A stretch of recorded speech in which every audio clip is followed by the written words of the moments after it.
జరుగుతున్న biggest crime is cyber crime.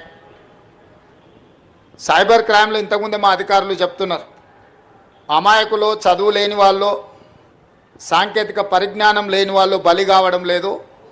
బాగా చదువుకున్న వాళ్ళు, సాంకేతిక పరిజ్ఞానం ఉన్నవాళ్ళు, ఆర్థికంగా ఎదురైన వాళ్ళు అమాయకత్వంతోనో దురాశతోనో వాళ్ళు ఉచ్చులో పడుతున్నారు.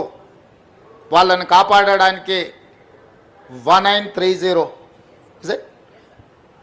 ఒక కాల్ సెంటర్ను పెట్టి అక్కడికి వచ్చే ఫిర్యాదుదారుల వివరాలను కూడా ఎవరికి వివరించకుండా దానికి సంబంధించిన నేరాలను పరిష్కరించడంలో మా సైబర్ క్రైమ్ సిబ్బంది ఈ మధ్యకాలంలో దాదాపుగా రికవరీ చేసిన సొమ్ము 31 కోట్ల రూపాయలు బాధితులకు తిరిగి అప్పచెప్పడం జరిగింది. మనస్ఫూర్తిగా మా సైబర్ క్రైమ్ డిపార్ట్మెంట్ని నేను అభినందిస్తున్నా. ఇంకా సమర్థవంతంగా మీరు మీ విధులు నిర్వహించాలి.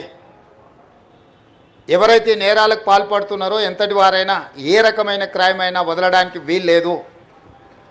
గతంలో ఐపీసీ సెక్షన్స్ ప్రకారం రేప్ అండ్ మర్డర్ని సీరియస్ క్రైమ్ కింద చూసేవాళ్ళం మనం. ఆ నేరాలకు ఎక్కువ శిక్షలు ఉండేటివి. ఐపీసీలో చాలా వరకు వాటికి సంబంధించిన వివరాలను పొందుపరిచింది. ఇప్పుడు గవర్నమెంట్ ఆఫ్ ఇండియా ఐపీసీ సెక్షన్స్ను కానీ ఐపీసీని కానీ సమూలమైన మార్పులు తీసుకొచ్చింది. ఇప్పుడు కొత్త సవాళ్ళను ఎదుర్కోబోతున్నాం. భారత ప్రభుత్వం తీసుకొచ్చిన మార్పులను, చట్టాలను, నిబంధనలు, వాటన్నిటిని కూడా మన అధికారులకు వివరించడమే కాకుండా ఇందులో కూడా శిక్షణ ఇవ్వాల్సిన అవసరం ఉంది. ఆనాడు రాజ్యాంగం రాసుకున్నప్పుడు తీవ్రమైన నేరానికి మర్డర్స్ని కానీ రేప్లను కానీ మేజర్ సమస్యల కింద చూసాను.